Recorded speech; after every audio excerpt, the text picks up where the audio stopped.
Josh Kelly against Bahkram Murtazaliev The for pretty the boy. Joshi boy. It's for Yes. the IBF super welterweight title. Kind of reminds me in a way sort of Murataya versus Cruz because it's an under the radar IBF championship fight. That maybe isn't getting enough attention. Certainly not on this weekend where Teofimo and Shakur, and then even in Puerto Rico, a unification with Abus and Xander Zayas. But on a lot of weekends, this fight would get a little bit more hype in the with the boxing purists. It's a good one, man. I'll be quick to start. I love Josh Kelly's talent, right? And that doesn't mean I'm picking him, but I do love Josh Kelly's talent. He has a beautiful. If you're a highlight reel guy, he has some beautiful stuff on his highlight reel. His hand speed is sick. He has great hand speed, really good dexterity, and overall just a really talented fighter. Good upper body movement. I remember when he was coming up as a prospect, being like a little bit of like Jaron Ennis to him. I Yep. know that may sound blasphemous to some people. I think Ennis is definitely a better fighter than Josh Kelly and would beat him head to head at 154. But still, kind of his talent sometimes jumps off the screen. But Bahkram Murtazaliev, B Murder, as my man Najee calls him, is a problem, man. And what's your opening thoughts on this fight? Um, it's a very intriguing fight because like you alluded to, Sean, Josh Kelly was making a lot of waves in the UK as a prospect. I remember he'd fight some of these no hopers and hit him with like five left hooks in a row. Like he would do his best Roy Jones Jr. impression. I remember he was getting like big endorsement deals with Champion back then, and then he had the Avanesian fight, and he's been trying to mature himself to this point. Really intrigued to see if Bahkram Murtazaliev how good he is because there's a lot working against him with this Boots Ennis fight is supposedly signed with Josh Kelly. He's having to go on the road. So and on top of that, Sean, like I went back and I watched a lot of underrated Bahkram fights, like everything besides Tim Tszyu that early in his career when he fought Elvin Ayala, former world title challenger. He was very different than he is now back then. Not nearly as polished.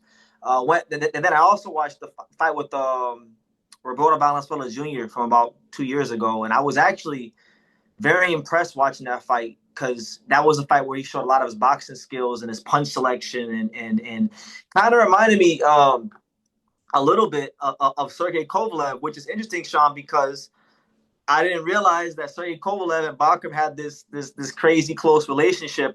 He was like one of the first fighters that Kovalev had signed to his promotional company or whatever. They both have Klimas representing them and whatnot. So I'm really intrigued to see what he does with a moving target because a lot of the guys he's fought, Tim Tszyu, Roberto Valenzuela Jr., Elvin Ayala back in the day, those are guys that sit there and fight you. So I want to see what level is his boxing IQ and his craft.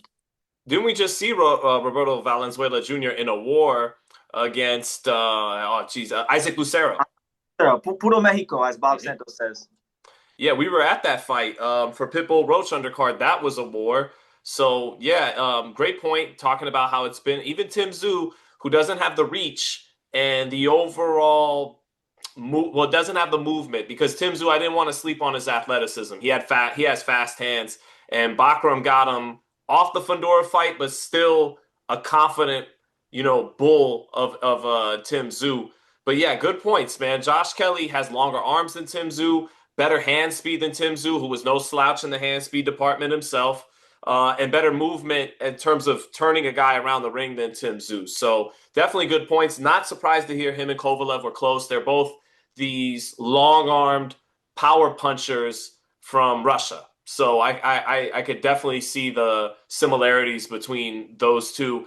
And it's funny that I opened the video talking about Josh Kelly and Jaron Ennis and comparing their kind of otherworldly athleticism at times, but then at the same time, Ennis has become a unified champion. Kelly's looking to become a champion for the first time, but there's still the jury out on Jaron Ennis at the highest level. Is he more sizzle than steak? And Right.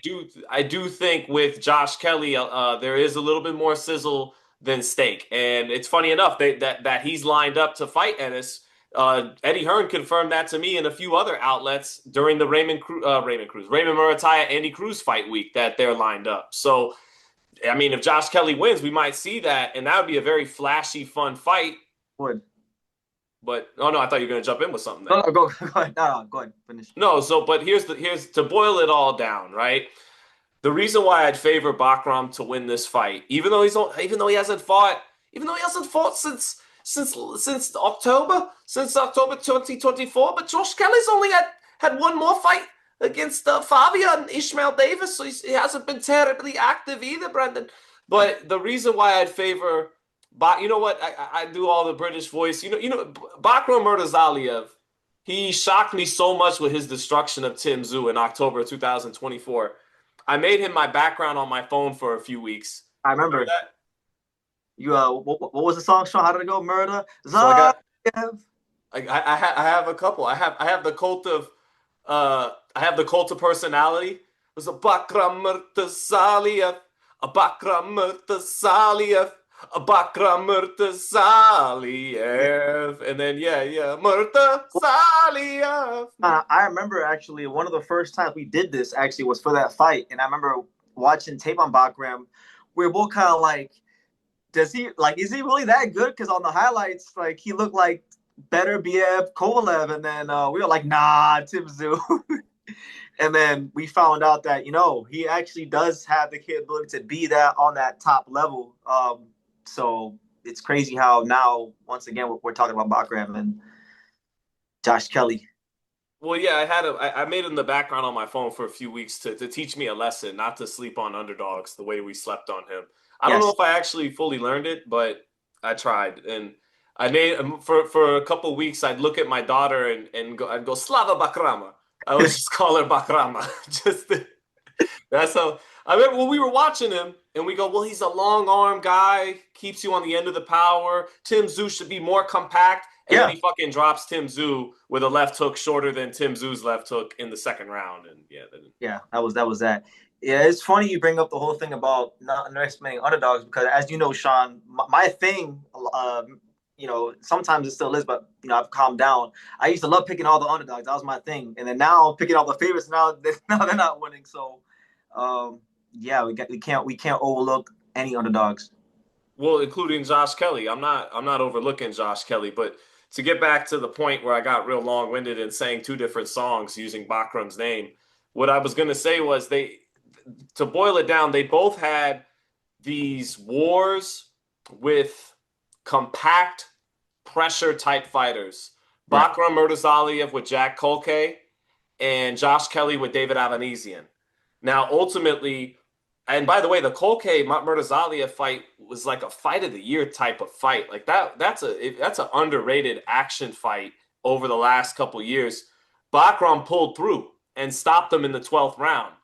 Avanesian broke Josh Kelly down, which is an indictment of not having enough stake with that sizzle, because Josh Kelly's talent against David Avanesian is in another planet, like is in another ballpark. But ultimately, that strong, sturdy pro, that consistent pressure of David Avanesian broke Josh Kelly down. And Josh Kelly, again, he's got enough. He's so sharp. It's not the KO percentage isn't there, but when you watch it to the naked eye, the speed is the power.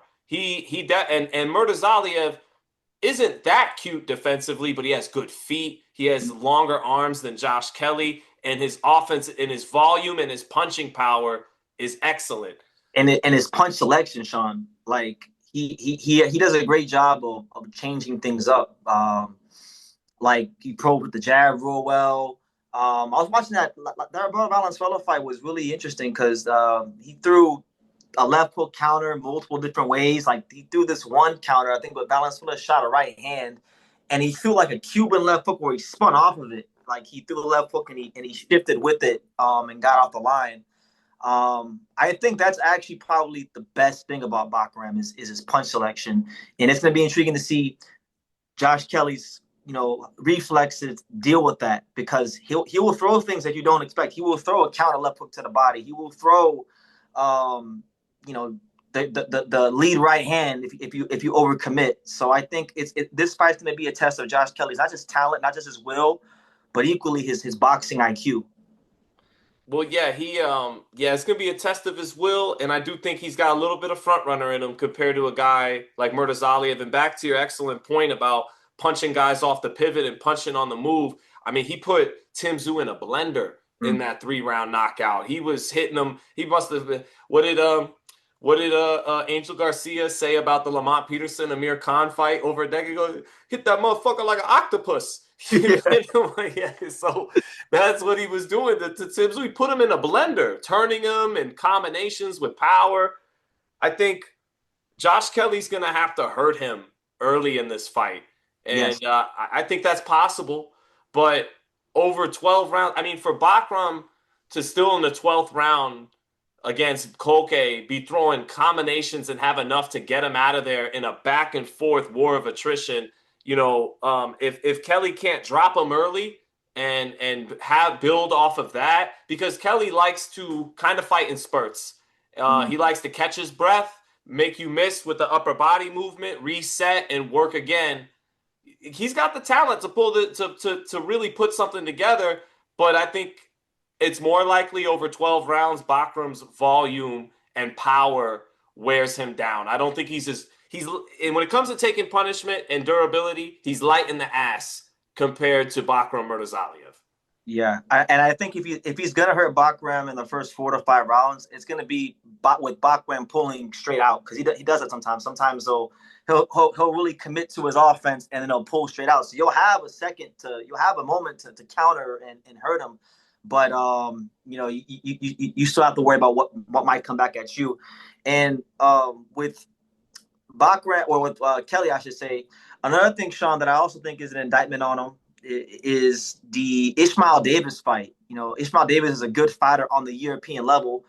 Kelly fought him on short notice, and you talk about a gap in talent, experience, pedigree. It was there in that fight, and he was very fortunate to get out of that fight with a decision. Ishmael Davis only had like one amateur fight, and he almost beat Josh Kelly. A lot of people thought he beat Josh Kelly. So honestly, I think Bahkram is gonna run over Josh Kelly like a Mack truck. I just don't think he has that the durability to deal with what Bahkram brings over 12 rounds.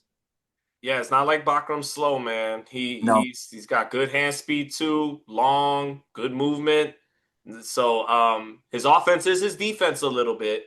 And again, I think Kelly will catch him with some shit early. Kelly Yeah. especially has a good left hook. And I think he's going to be sharp in the first 4 or 5 rounds. It should be a good fight early, but he does deteriorate a little bit as the fight goes on. So, I think we're in agreement, man. I would favor Bahkram. Yeah, and two things. Or one thing I should say. One punch, or one combination Bahkram loves to throw is that 2-1. I noticed that in a couple fights of his I watched. And when his 2-1 isn't like most guys' 2-1, because I know like Brian Norman Jr. loves the right hand and the jab. But I think Bahkram's got naturally heavy hands, so his jab might really cut the lights off. So I think that's a combination where if Kelly's getting too cute, he's backing up, Bahkram will throw it, and that could be something that hurts him in the fight at some point. Yeah, and he's free swinging, doesn't load up to generate punching power on his combinations either. But Kelly is more of that for one punch, that tight bing with he's a little bit more tight and more explosive, maybe punch for Bahkram, but Bakram's got plenty of hand speed and to compete with Kelly and challenge Kelly, who likes to pull out, like you said. And well, I know you said Bahkram likes to pull out too. They both do. But Kelly will overly rely on his athleticism in spots, and that could hurt him as the fight goes on. We mentioned Sergey Kovalev earlier. I mentioned him earlier. Egis Klimas today said at the press conference that he feels like this is going to be Bahkram Murtazaliev's Nathan Cleverly fight, like it was for Kovalev, where he goes to the UK and really announces himself to the world. Well, what do you think about that, Sean? I think Cleverly didn't have Kelly's talent, but that was a unification, if my memory serves me correctly. I think it was. I think it was an IBF WBO. I could be wrong. No. I'm wrong. It was a title defense because Kovalev picked up 2 belts beating Hopkins, I believe, because Hopkins had beaten Beibut Shumanov and Tavoris Cloud to get the That's right. IBF and WBA titles. Kovalev had the WBO title and was it may have even been an interim title fight or yeah, but they fought for Kovalev. They fought for the WBO title, and Kovalev iced them in 3 rounds. But Kovalev had to go over there, and HBO had the rights to it, so it was looked upon as a legit fight. And but Cleverly was reduced to being more of a high guard guy, and Kovalev ran right through him. I think Kelly is a more dynamic talent than Nathan Cleverly, and I'll give Kelly more credit. I don't think he gets smoked in 3 rounds. We'll see though. I definitely pick up on what Egis is talking about. Yeah, yeah. I thought it was a good analogy, but I'm just really intrigued to see if how Bakram deals with that movement, because like all the fight spinners that we could find on the internet, they're not really guys who move. They're guys that sit there and hold their feet. So we're gonna learn a lot about him and Josh Kelly this fight.